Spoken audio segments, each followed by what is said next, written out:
नमस्कार, आप देख रहे हैं देश रोजाना। मैं हूं स्मिता सिंह और चलिए फटाफट से बता देते हैं आपको हरियाणा की 10 बड़ी खबरें। गुरुवार को चंडीगढ़ में एनएमपी की बैठक हुई, जिसमें पीएम गति शक्ति योजना के तहत हरियाणा राज्य को सौगात मिली है।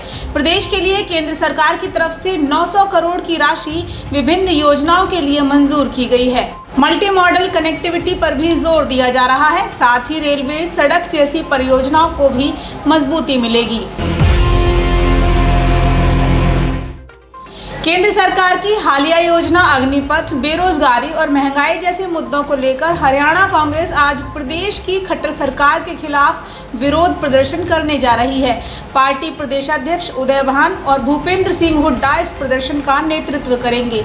इसके लिए कांग्रेसी सेक्टर 9 कार्यालय चंडीगढ़ में इकट्ठे होकर राजभवन का घेराव करने के लिए निकलेंगे। बता दें कि 20 दिनों में ये दूसरी बार है जब कांग्रेस राजभवन का घेराव करने जा रही है। इसके पहले ईडी द्वारा सोनिया गांधी से पूछताछ के विरोध में भी कांग्रेस ने राजभवन का घेराव किया था।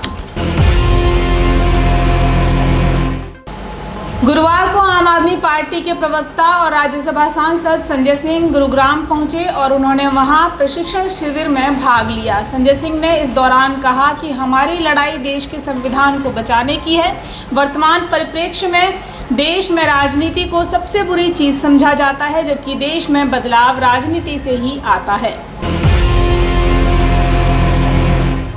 खेलों में हरियाणा प्रदेश का कोई सानी नहीं है और ये देखने को मिल रहा है बर्मिंघम में चल रहे 2022 के कॉमनवेल्थ गेम्स में, जिसमें हरियाणा के छोरा छोरी अपना जोर लगाकर जीत की तरफ बढ़ रहे हैं। मुक्केबाजी में प्रदेश के खिलाड़ियों ने देश के लिए 4 मेडल पक्के कर लिए हैं।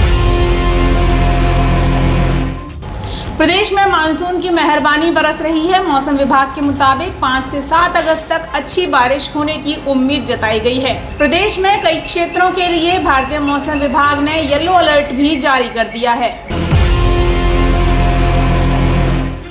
अब पंजाब के बाद हरियाणा में आतंकी गतिविधियां बढ़ गई हैं, जिसने सभी की चिंता भी बढ़ा दी है। प्रदेश में आतंकी घुसपैठ से इनकार नहीं किया जा सकता, क्योंकि पंजाब और हरियाणा दोनों राज्यों की सीमाएं मिलती हुई हैं। और जब से करनाल के बढ़ाता में 5 मई को संदिग्ध आतंकियों से जिंदा कारतूस, पिस्तल, बारूद से भरे कंटेनर भारी मात्रा में बरामद किए गए हैं, तब से ही सबकी नींदें उड़ी हुई हैं।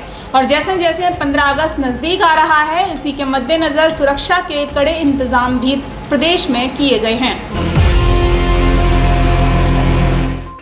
अगली खबर भी आतंकियों के नापाक मंसूबों से ही जुड़ी हुई है। बता दें कि कुरुक्षेत्र में अंबाला शाहबाद हाईवे से विस्फोटक आईईडी मिला है, जो ड्रोन के जरिए यहां पहुंचा था। विस्फोटक में 1.5 किलो के करीब आरडीएक्स, टाइमर, बैटरी, डेटोनेटर और इन्वर्टर लगाया गया था और 9 घंटे का टाइमर भी लगा था। आतंकियों का मकसद इसके जरिए 15 अगस्त से पहले धमाका करना था। बताया जा रहा है कि इसके तार पाकिस्तान और वहां बैठे गैंगस्टर आतंकी हरविंदर रिंदा से जुड़े हुए हैं। मामले में गिरफ्तार हुए आरोपी शमशेर सिंह ने अभी तक की पूछताछ में बताया है कि उसे ये विस्फोटक शाहबाद में रखने के लिए कहा गया था। जांच में ये भी पता चला है कि इस काम में करीब 5 लोग और शामिल हैं। केंद्र सरकार आज़ादी का अमृत महोत्सव के दौरान हर घर तिरंगा अभियान को लेकर हरियाणा सरकार के जेल मंत्री रणजीत सिंह ने कहा कि प्रदेश में 13 से लेकर 15 अगस्त तक हर घर तिरंगा अभियान के तहत 60 लाख से ज़्यादा तिरंगे झंडे लगाने का लक्ष्य है। जेल मंत्री ने कहा कि इसके लिए सिरसा, हिसार और रोहतक में कैदियों को 25-25 हजार तिरंगे झंडे बनाने का ऑर्डर दे दिया गया है। रणजीत सिंह ने ये बात वीरवार को स्थानीय लोक विश्राम घर में कही, जहां उन्होंने आम समस्याएं भी सुनी। हरियाणा सरकार के गृह मंत्री अनिल विज ने गुरुवार को अंबाला में राज्य के पहले हेल्थ एटीएम का उद्घाटन किया। उन्होंने कहा कि 35 साल से ज़्यादा के पुलिसकर्मियों के लिए हर 2 साल में स्वास्थ्य जांच को अनिवार्य कर दिया गया है। ये स्वास्थ्य की जांच निःशुल्क होगी।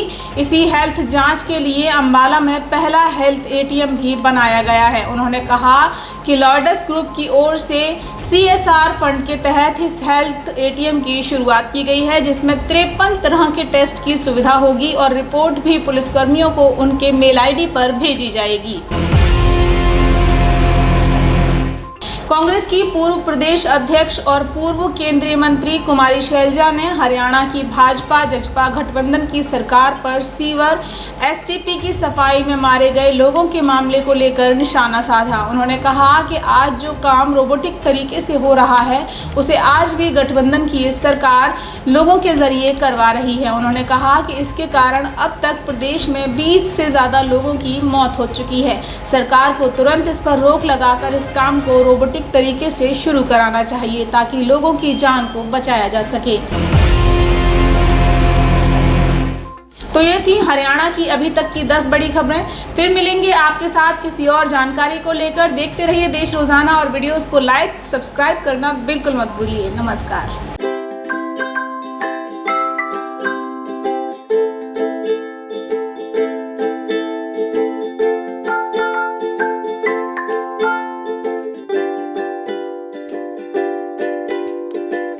हमारे साथ जुड़े रहने के लिए देखते रहिए देश रोजाना का YouTube चैनल सब्सक्राइब कीजिए। साथ ही देश रोजाना की खबरें सबसे पहले देखने के लिए प्रेस कीजिए बेल आइकन।